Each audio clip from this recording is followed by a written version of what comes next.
हमारे पास प्रथम ब्रह्म रसायन। श्लोक देखिए, यहाँ पे बोला है पंचानाम पंचमूला नाम भागान दशपल उन्मिन्नता। यहाँ पे बोला गया है कि जो 5 हमने पंचमूल लेने हैं और प्रत्येक पंचमूल हमने 10 पल लेना है। ठीक है।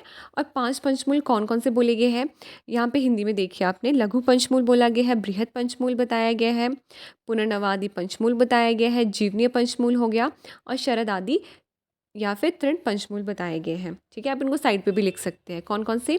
लघु पंचमूल, बृहद पंचमूल, पुनर्नवा पंचमूल, जीवनीय पंचमूल और शरद आदि या फिर तृण पंचमूल बोले हैं। फिर बोला है यहाँ पे सेकेंड लाइन देखिए श्लोक की, हरित की सहस्त्र च त्रिगुण आम्लकम नवम। यहाँ पे हरित की हमने 1000 लेनी है और उससे 3 गुना हमने आंवले लेने हैं। इट मीन्स आंवले कितने लेने हैं हमने? 3000 आंवले बोले गए हैं लेने के लिए। ठीक है। फिर यहाँ पे आप साइड पे लिख लीजिए कि यहाँ पे 14 प्रक्षेप द्रव्य बोले गए हैं और 1100 पल मिश्री बोली गई है लेने के लिए। और तैल यहाँ पे 2 आड़क बोला गया है और घृत 3 आड़क बोला गया है। ठीक है। फिर आप ये लाइन जो है लास्ट लाइन यहाँ पे देखिए कि सीतोपला सहस्त्रम च चूर्णितम तुल्य अधिकम। मतलब यहाँ पे जो सीतोपल किसको बोला गया है? मिश्री के लिए बोला गया है। तो यहाँ पे 1100 पल हमने मिश्री बोली गई है। तैलस्य द्वय आड़कम तत्र दद्यात् त्रीणि च सर्पिश। तो यहाँ पे तैल 2 आड़क बोला गया है और सर्पी कितना बोला गया है? 3 आड़क बोला गया है। नेक्स्ट लाइन देखिए, साध्य अदुम्बरे पात्रे तत् सर्व मृदुन अग्निना। तो इसको भी आप हाईलाइट करिए। तो यहाँ पे बोला गया है कि इसको अदुम्बर के पात्र में साधित करना है और अग्नि कैसी होनी चाहिए? आपकी मृदु होनी चाहिए। ठीक है। इसी के नीचे एक लाइन छोड़ के बताया गया है कि या न उपरुन्ध्यान दाह एकम मात्र जरा प्रति। तो हमने मात्रा कितनी लेनी है? इतनी मात्रा लेनी है कि जिससे भोजन की मात्रा में कोई रुकावट ना हो। इतनी हमने ब्रह्म रसायन की मात्रा बोली गई है यहाँ पे।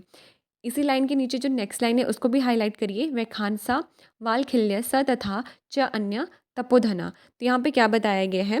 जो इस ब्रह्म रसायन का सेवन करके जो वैखानस है, वालखिल्य या अन्य जो भी तपस्वी जन है वो अनंत काल तक क्या करते हैं? आयु का उपभोग किया है उन्होंने, जिन्होंने भी इस ब्रह्म रसायन का सेवन किया है। ठीक है। तो क्या क्या आपने याद रखना है इस प्रथम ब्रह्म रसायन में? आपको पता होना चाहिए कि 5 पंचमूल बोले गए हैं और पांचों पंचमूल जो एक एक पंचमूल है वो 10-10 पल बोला गया है। अगर पूछा जाएगा उसमें हर एक ड्रग, तो वो हर एक ड्रग जो होगा वो 2-2 पल है। ठीक है।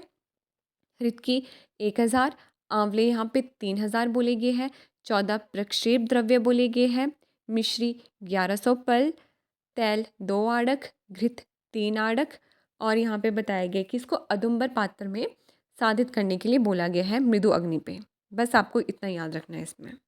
फिर उसके बाद आता है हमारे पास द्वितीय ब्रह्म रसायन।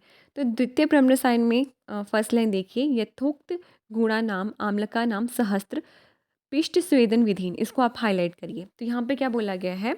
जो आंवले हैं वो सहस्त्र बोले गए, मीन्स 1000 आंवले बोले गए हैं और पिष्ट स्वेदन विधि का यहाँ पे प्रयोग करने के लिए बोला गया है।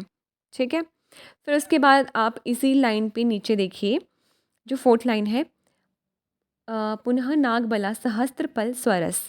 ठीक है। तो इसको भी आप हाईलाइट करिए कि यहाँ पे बोला गया कि जो नागबला 1000 नागबला है, ठीक है, मतलब जो गंगरेन है उसके स्वरस से हमने इसको भावित करने के लिए बोला गया है।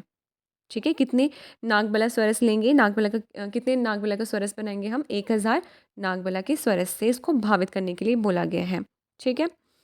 फिर उसके बाद आप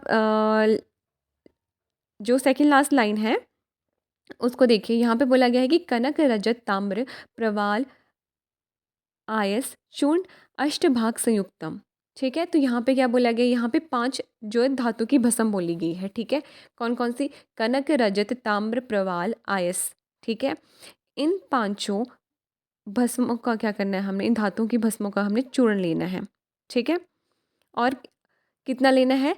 सभी चूर्ण के 1/8 मिलाकर हमने लेना है। कितना लेना है हमने? 1/8 पार्ट यहाँ पे इन धातुओं की भस्मों का चूर्ण लेना है। ठीक है। फिर बोला गया है हिंदी में जो देखिए नेक्स्ट पेज पे जो बताया गया कि कुटी प्रवेशी विधि के अनुसार अर्थात संशोधन आदि क्रिया के बाद प्रतिदिन प्रातःकाल 1 तोले से सेवन करना प्रारंभ करें। ठीक है। तो यहाँ पे क्या बताया गया श्लोक में? अपने जो ये लाइन पढ़ी ना, कनक रजत, इसी के आगे बताया कि अर्धकश वृद्ध्या, मतलब आधे कश की मात्रा में, आधा कश मतलब 1 तोले की मात्रा में इसका हमने सेवन करना है। और बोला गया कि कुटी प्रवेशिक विधि से। ठीक है।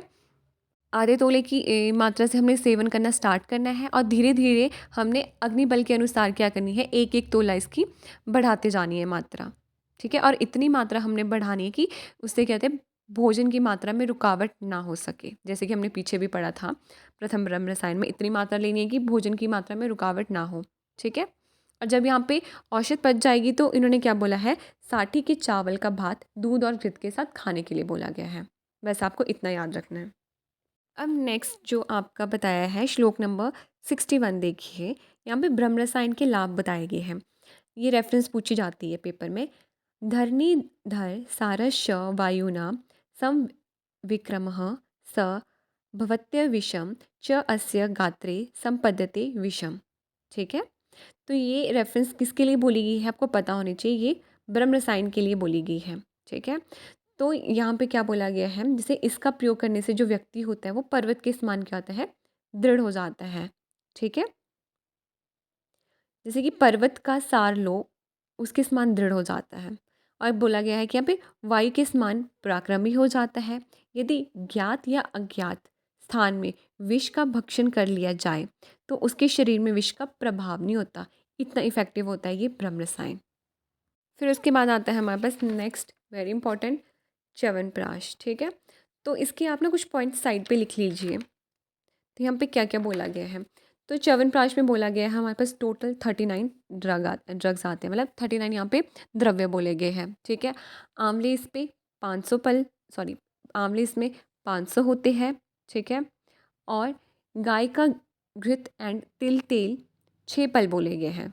ठीक है, यमक पूछा जाएगा, यमक वही होता है कि दोस्त ने कौन कौन से घृत और तैल हो जाता है। ठीक है, तो यहाँ पे 6 पल बोले गए हैं। जल एक द्रोण बताया गया है और 6 प्रक्षेप द्रव्य बोले गए हैं।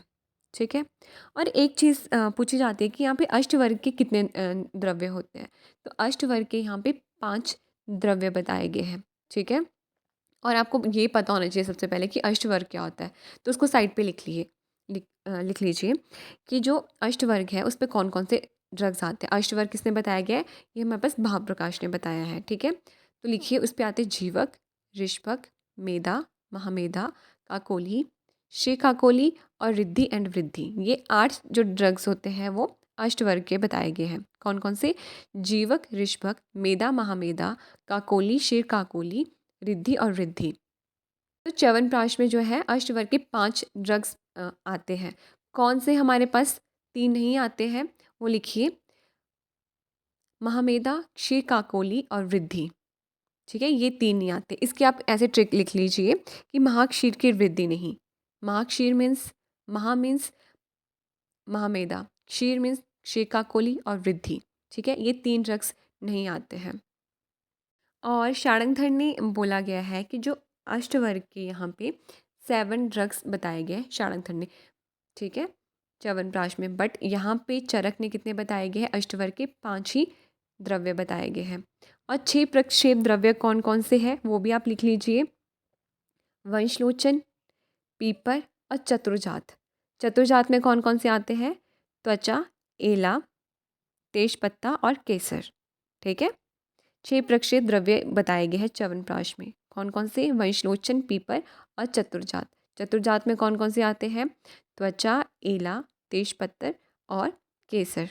ठीक है, फिर इसके बाद हमारे पास बताया है च्यवनप्राश के गुण। ठीक है, तो फर्स्ट लाइन आप हाईलाइट करिए श्लोक की, कास श्वास हरे च एव विशेषेण उपदिश्यते। ठीक है, ये क्या करता है, जो च्यवनप्राश है वो कास को विशेष रूप से नष्ट करता है। नेक्स्ट लाइन भी हाईलाइट करिए, क्षीण क्षता नाम वृद्धा नाम बाला नाम च अंगवर्धनम। जो क्षत से क्षीण होते हैं या फिर जो वृद्ध होते हैं या बालकों में, ये क्या करता है, उनके अंगों को बढ़ाने वाला होता है। ठीक है, जो क्षत से क्षीण हो गए या फिर वृद्ध हो जाते हैं या फिर जो बालक है उनमें ये अंगवर्धन का काम, अंगों को बढ़ाने का काम करता है। फिर उसके बाद आप देखिए इसको, नेक्स्ट थर्ड लाइन इसको भी हाईलाइट करिए, पिपासा मूत्र शुक्र स्थानम दोष्य अपयकश्ति। ठीक है, ये क्या बोलते हैं, तृष्णा को दूर करता है। मूत्राशय व शुक्र में रहने वाली जो भी विकृत बात होती है, पित्त और कफ को दूर करने वाला बताया गया है। ठीक है, मतलब दोषों को कर्षित कर देता है। मूत्र शुक्र स्थान में जितने भी दोष होते हैं उनको कर्षित कर देता है। फिर नेक्स्ट लाइन आप इसको हाइलाइट करिए, अस्य मात्रम प्रयुजितम य उपरुन्ध्यन न भोजनम। इसकी मात्रा भी वही बताई गई है कि रसायन च्यवनप्राश रसायन की मात्रा हमने क्या करनी है, इतनी लेनी है जिससे कि कहते हैं भोजन की मात्रा में कोई भी रुकावट ना हो। ठीक है, इतनी हमने इसमें मात्रा लेनी है। फिर उसके बाद बोला गया है कि नेक्स्ट लाइन इसको भी हाईलाइट करिए, अस्य प्रयोगाश्च्यवन सुवृद्धो भूतम पुनर्युवा। ठीक है, ये भी पूछा जाता है कि ये किसके लिए बोली गई, तो इसके प्रयोग से जो अत्यंत वृद्ध च्यवन ऋषि पुनः युवा हो गए थे। नेक्स्ट लाइन है, इसको भी आप हाईलाइट करिए, मेधा समृद्धि कांति नाम आम्य तो आयु प्रकर्षम बल इंद्रिय नाम। तो ये क्या करता है, जो च्यवनप्राश होता है वो मेधा, स्मरण शक्ति, शरीर की कांति, आरोग्य, आयु की वृद्धि और इंद्रियों में बल प्रदान करता है।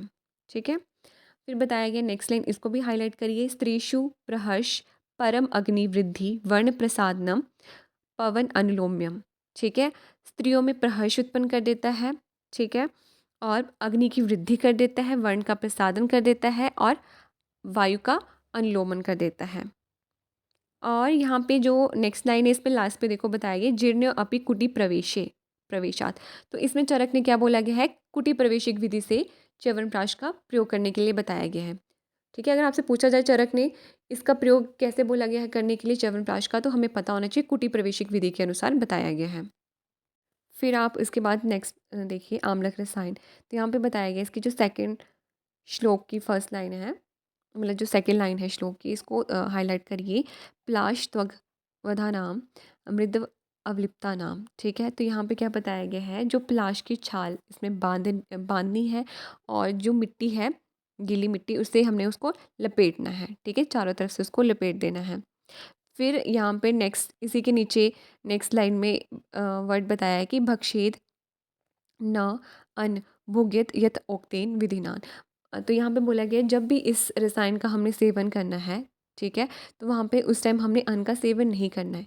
पूछा जाता है ये, ठीक है, कि कौन सा ऐसा रसायन है जहाँ पे हमने जब उसका सेवन करना है तो अन्न का सेवन वर्जित बताया गया है, तो वो है आम्लक रसायन। ठीक है, इसी के नीचे लाइन है उसको भी आप हाईलाइट करिए, रसायन प्रयोग प्रकर्षो द्विस्ताव अग्नि बल अभिसमीक्षे। तो यहाँ पे बोला गया है कि इस रसायन का प्रयोग पुरुष के अग्नि बल को देखते हुए 2 बार किया जा सकता है।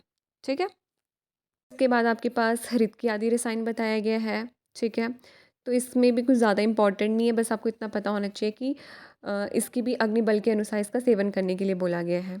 ठीक है, फिर उसके बाद और इसमें अनुपान जो हो जाता है, ये बोला गया कि औषध के पच जाने पर चावल या साठी के चावल का भात दुग्ध घी के साथ खाएं और बाद में ऊपर से गर्म जल पिए। जैसे इसको हाईलाइट करिए, रीड आउट कर लेना बस इसको। फिर उसके बाद आता है हमारे पास हृत की आदि योग। उसके बाद आता है हमारे पास हृत की आदि योग।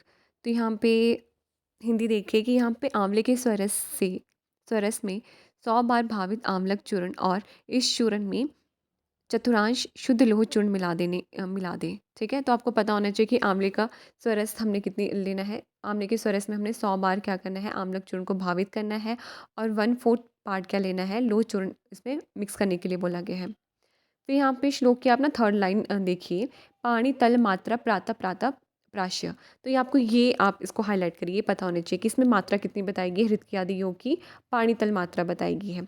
पानी तल मात्रा मीन्स 1 कश या फिर 1 तोला। ठीक है, प्रातः प्रातः मीन्स क्या बोला गया है, प्रतिदिन प्रातः काल में इसका सेवन करने के लिए बोला गया है। ठीक है, इसी के नीचे एक लाइन है, इसको भी आप हाईलाइट करिए, त्रिवर्ष प्रयोगादस्य वर्ष शतम अजर वय तिष्ठति। मतलब जो व्यक्ति इसका 3 वर्षों तक लगातार सेवन करता है, ठीक है, तो वृद्ध अवस्था से मुक्त होकर 100 वर्ष तक जीता है। फिर उसके बाद यहाँ पे नेक्स्ट बताया है रसायन का महत्व। ठीक है, इस श्लोक को आप हाईलाइट करिए, पूछा जाता है कि किसके लिए बोला गया है।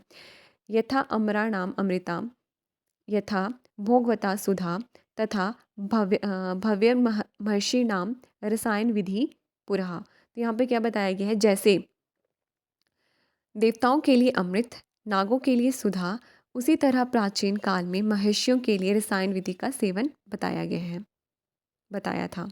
ठीक है, ये आप पूछा जा सकता है, रेफरेंस भी पूछी जा सकती है, या ये भी पूछा जा सकता है कि किसके लिए ये श्लोक आया है।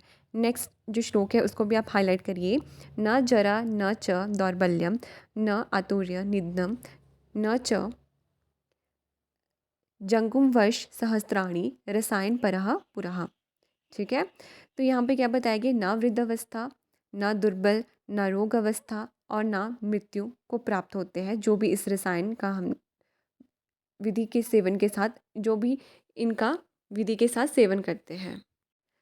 और बोला गया है कि वो 1000 वर्ष की आयु का भोग करते हैं। ठीक है, तो आपको ये श्लोक भी पता होना चाहिए।